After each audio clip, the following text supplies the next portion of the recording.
Hello, I'd like to welcome you to this short presentation that I'm going to make about email etiquette. This is a presentation that I did recently for an organisation focusing on email.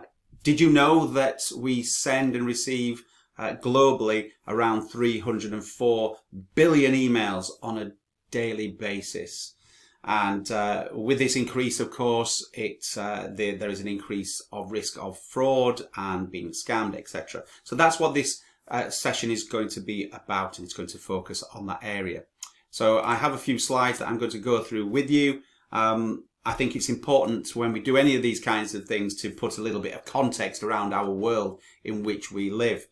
And the world in which we live is far different to what it was just a very short space of time ago. Certainly within living memory, or certainly within my living memory, I remember a time before email. It was a tool that was popularized in 1993. In truth, it was developed far earlier than that, around the early 1970s. It was a gentleman called Ray Tomlinson, I believe, who developed this tool, and it became very popular back in 1993. Now, it was, of course, email, electronic mail. It allowed us to communicate far better, far more effectively. But I remember back in 1993 writing a paper on effective email communication and email etiquette. Because I thought it was important that this mode of communication, we should still have some level of formality around it. Now, I'll explain why I think we have lost that right now, and I believe why that is leaving us at risk and some dangers, and how we can improve upon that. It took the bad guys just 6 years really to weaponize this wonderful new technology. In 1999, some of you may remember a computer virus called Melissa, which literally went viral. It went global, and this email landed in millions of people's inboxes. And at the time, it was new to many people, so many people did receive this email that implored them to click on an attachment and open it. Something that today we would see that as being a phishing, an example of phishing, and an attempt by bad guys to take our information. Of course, there's been many different things that have changed over the years that have increased our use of digital and data and such. We have the Internet of Things and the Internet of Everything being brought to us, and of course now we have artificial intelligence, and we have augmented reality, and we have machine learning. But undoubtedly, this is all about data, and this has led us to a world where some are predicting some astronomical things that are happening, and diabolical things that are going to happen in the future, where the robots will rise against us. I don't know whether that's going to happen. Who knows? Maybe it will. But all I do know is that even today, every 60 seconds, we create incredible amounts of data. On social media, and of course when we're shopping, we are buying more things, we're sharing more about ourselves, and this brings us on to this point about email. I've already said to you that on a daily basis we send and receive around 306 billion emails on a daily basis. Now, the problem with this is this number is only ever increasing. Just think of your own inbox for a minute. How many emails do you receive? How many emails do you send? And how does that make you feel? How do you feel on a daily basis when perhaps you get to the end of the working day and you manage to clear your inbox, which is something that only a few people manage to do? But then the next morning you wake and your inbox is full again. The problem that we have, as I said, is that this number is only ever increasing. Some reports state that by 2025, this number will be anything in the region of 340 billion emails per day, up to even 400 billion. So predictions being predictions, who knows? But we know that today this is a ever increasing problem. And it's an ever-increasing problem because 94% of malware is delivered via email. So again, we know that cyber criminals are recognizing what we're doing and where we live, and increasingly we do live online, and we are communicating more and more via email. Now, there was a report that was produced back in 2019 that stated that UK residents are more likely to be a victim of cybercrime or fraud than any other offence. I'll let those words just sink in for a moment. UK residents are more likely to be a victim of cybercrime or fraud than any other offence. Doesn't say the retail sector, doesn't say banking sector, it doesn't say the NHS or the public health, or it doesn't say the education sector, it doesn't say leisure. UK residents, you, me, your loved ones, our loved ones, are more likely to be a victim of cybercrime or fraud than any other offence. So we need to recognise that we've got steps to take to be able to protect ourselves and our loved ones. Why is there this increase in cybercrime? Well, the answers are fairly obvious when you start to think about it. First and foremost, cyber criminals are embracing new technologies. Why wouldn't they? You're using new technologies. You're using artificial intelligence perhaps, or machine learning within your workspace. You're certainly using more digital devices than you ever did before to make your job easier and your lives easier and simpler. What makes you think that cyber criminals aren't doing the same thing? Of course, I've just mentioned there that you've got more and more digital devices in your lives. So the size of our digital universe is only ever expanding. Again, think about your own lives. Think of the way that you conduct business today or conduct yourselves in your private lives compared to where you were 5 years ago, 10 years ago, and you'll see that you're using more and more devices. Your PlayStations, your Xboxes, your smart TVs, your smart devices, obviously your phones and your iPads, etc. But of course, we see the word smart appearing in lots of other areas now. We have smart tech, which all the cool kids are talking about these days. Cyber criminals know that we're using these devices and we are digitally distracted by them constantly. The other reason, of course, is that the creation of these devices is just allowing us to create yet more data. Again, looking at your own inbox, thinking about the messages that you send and receive now compared to what it was 5 years ago, 10 years ago, 15 years ago. All of the data that you create, all the data that you download. We download our music, we download our films, we download our books, we download our music, of course, and we, to some extent, download our relationships. The way that we use data is only ever increasing and changing constantly. Of course, this leads us on to the fact that many new internet users aren't aware of the risks that we face. Yes, of course, if you're in the corporate world, you'll have undoubtedly gone on cybersecurity training and data protection, and you'll have received some form of formal training about what phishing is and what scammers do, etc. But what about our children? What about our loved ones? Where is their formal training in this respect?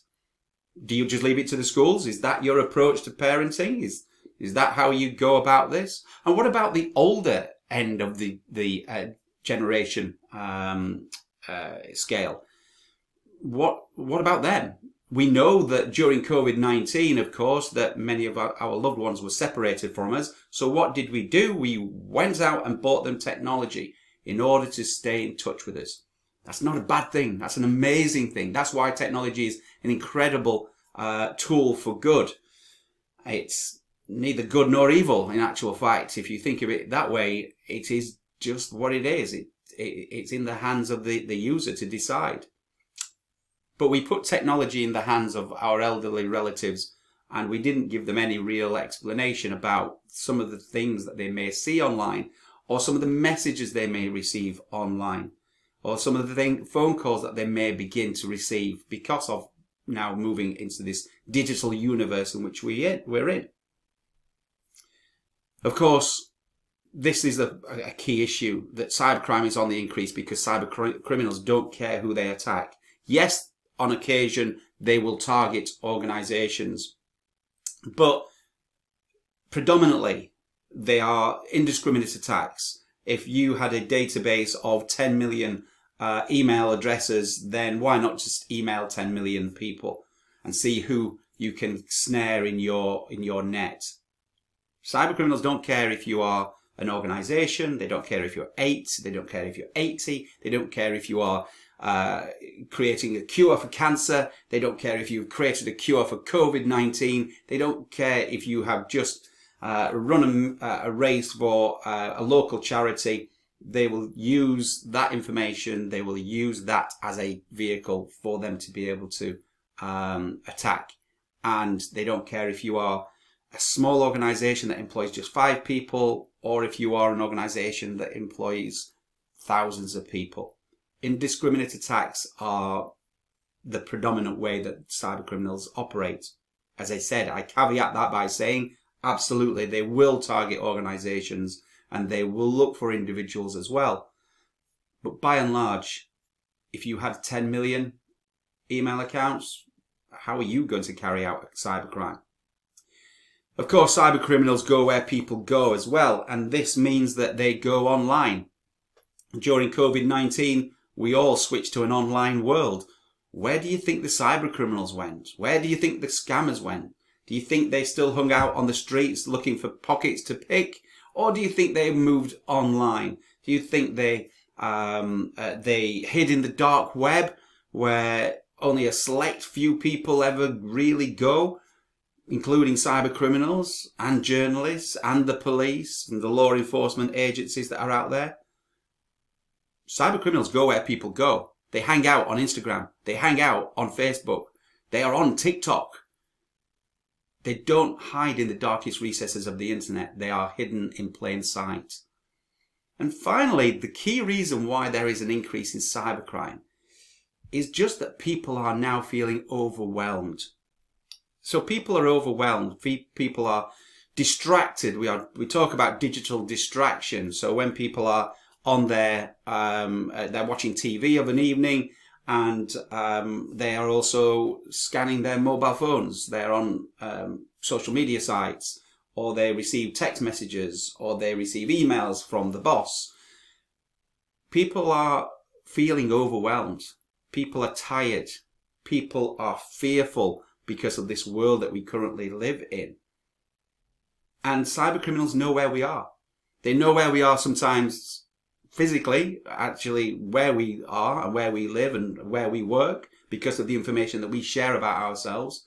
But they know where we are in our hearts and minds. And they know that when coronavirus was announced in early parts of 2020, that this would be boom time for them, because cyber criminals capitalize on fear, uncertainty and doubt. And undoubtedly, this has probably been the most difficult period for any one of us to have experienced, certainly within living memory, and certainly within my living memory. Now, cyber criminals jumped on top of the coronavirus early in 2020, and even before Boris Johnson could announce lockdown version 1.0, we saw 140 active email campaigns sending out over 500,000 emails with over 200,000 malicious attachments on those emails, selling everything from fake PPE products through to offering vaccinations, through to mortgage holidays and banking holidays and loan holidays and etc., etc., all imploring people to click on a link or to open a file or to visit a certain website and enter their credentials. This is in the first half of last year. We saw a 650% increase in reported incidents through to action fraud. And cyber criminals really haven't gone away. This is not a problem that we saw last year, and we're unlikely to see it again. I again implore you to think that cyber criminals, or remember that cyber criminals are people. So think like a cyber criminal. Think about how you would capitalize on the recent events or the things that are happening around us right now. Are we coming up to the holiday season, in which case we're going to start seeing discount codes and offers for shopping, etc., etc. We also know that vaccines are being rolled out again, and therefore, again, we're going to start to see scammers using a vaccine rollout as a method to be able to get people to click on a link. Now, all of this really is important for us, and we need to remember that cybersecurity isn't just a nice to have. There is a law that governs all of these things. Certainly within Europe, we have GDPR, the General Data Protection Regulation, and certainly within the UK, we have the Data Protection Act 2018, which talks about the principles around relating to the processing of personal data. Now, I'm not going to go into this in detail. Please don't run through the hills. But for anybody who hasn't seen GDPR and the 6 core principles, yes, there is a 7th principle of accountability, but the 6 core principles, which you should really print out and put on your wall and say, these are the principles upon which we operate our organization, the way that we do business, because they're good principles.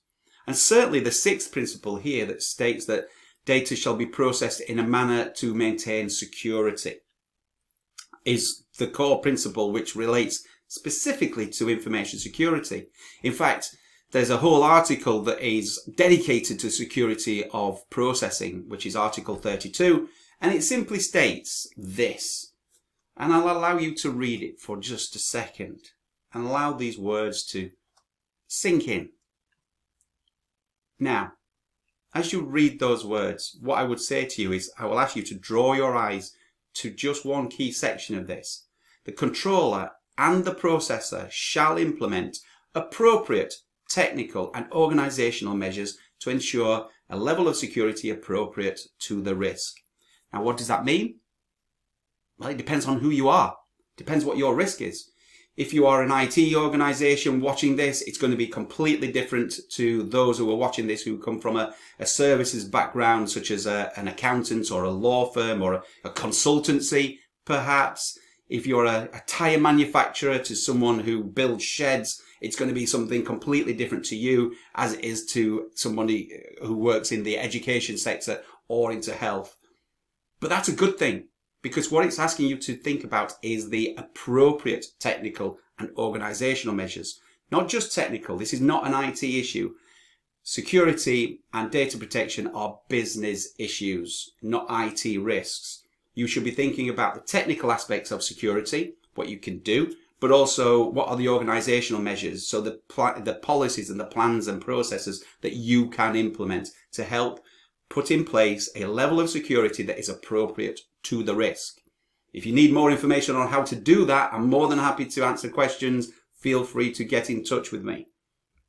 But what we need to think about is how to protect ourselves. So from a technical perspective, if we think of it for that for a moment, well, you can speak to your IT department, your IT function, and ask them about email filters, so that they don't, the negative and malicious software doesn't, and infected links don't even hit your inbox.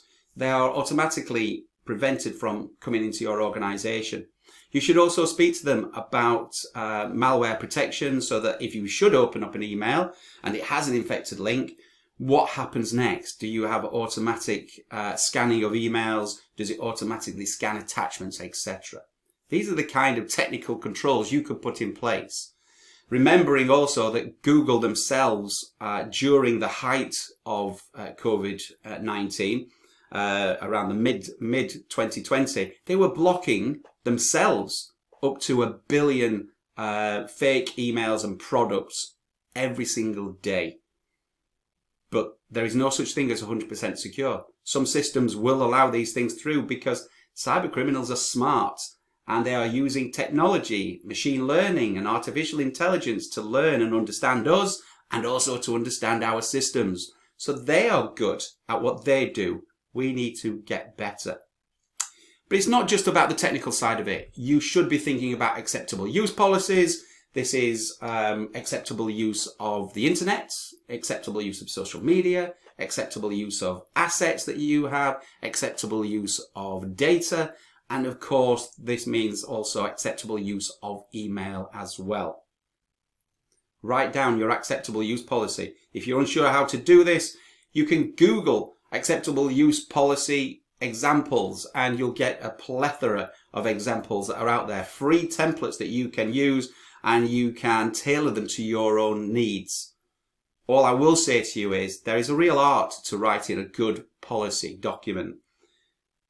And to explain that very briefly, it is to make it your own. Speak in your words and your language. It doesn't have to be written as if it's been brought down from upon high, brought to you from some lawyers, from the city. This is your language. This is the things that you expect your employees to follow. So don't make it full of legalese and make it difficult for them to understand.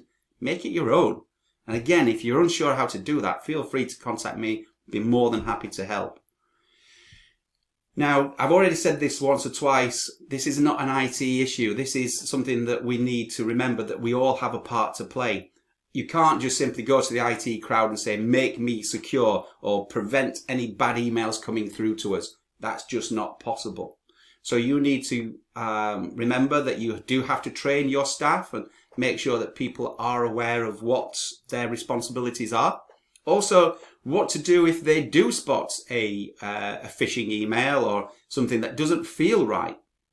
And it's an important part here because we are living, most of us, in this hybrid situation where some people are working at home and sometimes working in the office, and other people are permanently at home and others are permanently in the office. So we're in a bit of a weird situation. And again, cyber criminals recognize this. So we need ourselves to remember that communication needs to increase during this period. So have these conversations with your users, train them on what to do if they spot something. Things such as, obviously, like the phishing email examples that you'll have probably seen, where we talk about whether the email looks genuine or not. Does it have an attachment on there? Is this an unsuspected email, as in, you weren't expecting this email to be coming in from this person or this organization? Does it have generic greetings in there? Dear applicant, when normally this person would speak in a different tone to you. And of course, looking for things such as grammatical errors and spelling mistakes and such are all key to being able to be on the lookout for an email that isn't right. But there's something deeper in here. There's something, as we start to touch on that, most cybersecurity training then flinches at this next part, which I'm actually going to go into a little bit more detail, which is to give you a simple and absolutely, probably a shockingly simple way to protect yourself and to protect your organizations. And you've probably heard cybersecurity people talk about this in some part, but not to the level that I want to go into. And that is this one piece of advice I give to you that you can implement right here and right now, straight after this training. That is to slow down. Now, what do we mean by that? Well, in cybersecurity, we often say to people, think before you click. Well, in order for me to think before I click, I need to actually slow down. I need to recognize that it's okay for me not to respond to that email immediately. It's okay for me not to respond to that email at 7 o'clock at night or at 7:30 in the morning when I've only just woken. Because again, let me remind you, cyber criminals know where we are. They know that you are distracted. They know that you are checking your emails of an evening because you've received hundreds of emails today and you're busy, busy, busy. Therefore, they know that you're going to be checking your email the first thing in the morning.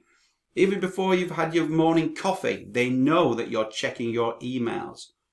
So my advice to you, and if you run an organization, is to give yourselves permission, give your organizations permission to slow down. This means, if you're a business owner, by the way, this means you yourself have to prevent yourself from sending emails on a Friday evening or a Saturday, if that's not your normal times for operating and working. If you're sending emails on a weekend, then it sends a message to your staff that there's an expectation that they must respond on a Saturday or a Sunday. Cyber criminals know that we are busy. They know that we are beleaguered. We are working longer hours. Our commute times perhaps have disappeared, and we've replaced our commute times now with just getting straight up in the morning, grabbing a coffee, and then getting straight into our emails. Well, slow down. Give yourself some time in the morning. Mentally, this will help you and you'll be more productive. So there's a whole raft of research and knowledge in this area around your mental health and well-being will improve, and therefore your productivity will increase as well. Set yourselves timelines. Don't answer emails after 7 p.m., 6 p.m. In fact, put your devices away. Cyber criminals know that you are on those devices and you are distracted whilst you're watching your TV programs.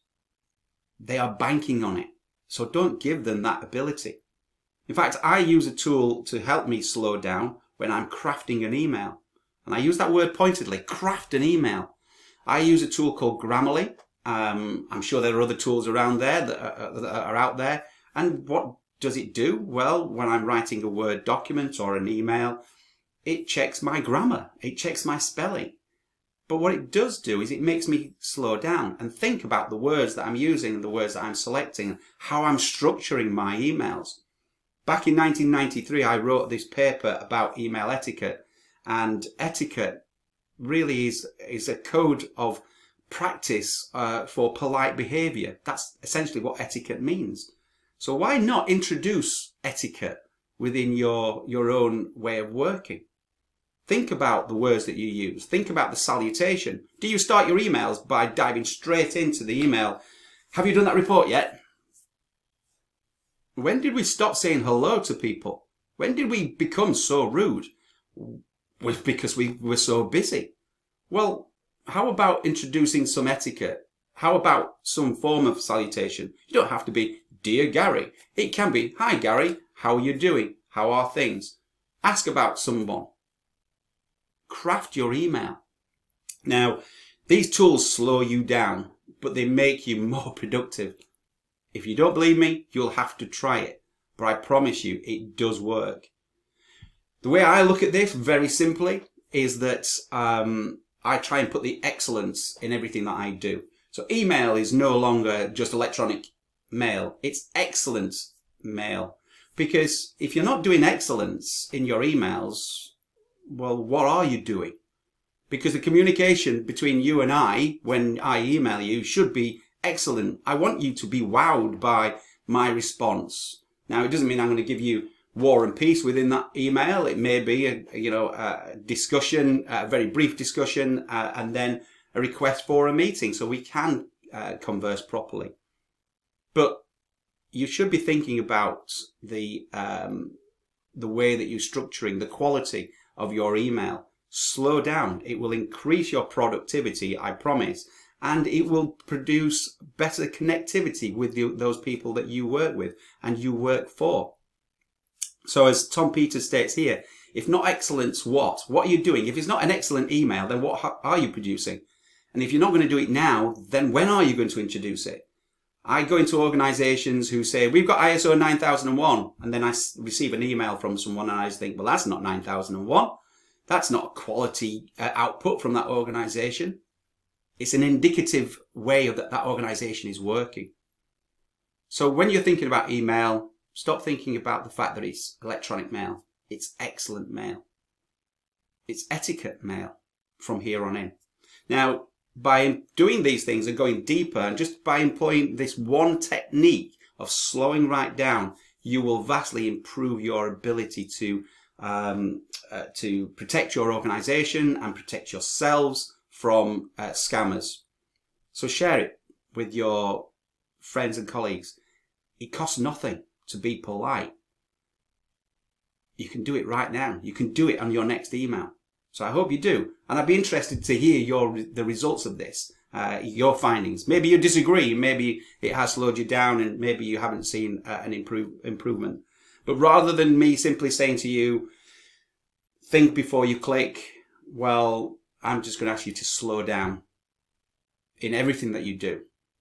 And that way, we can all be superheroes and we can save the day. Maybe we're saving the day for ourselves, our loved ones, or our organizations. And with that, I would just thank you if you have stuck around to the end of this video. I hope you found it useful. I hope you found it interesting. And I will see you on another video and presentation sometime soon. So thanks once again. Stay well, stay safe, and stay connected. All the very best. Bye.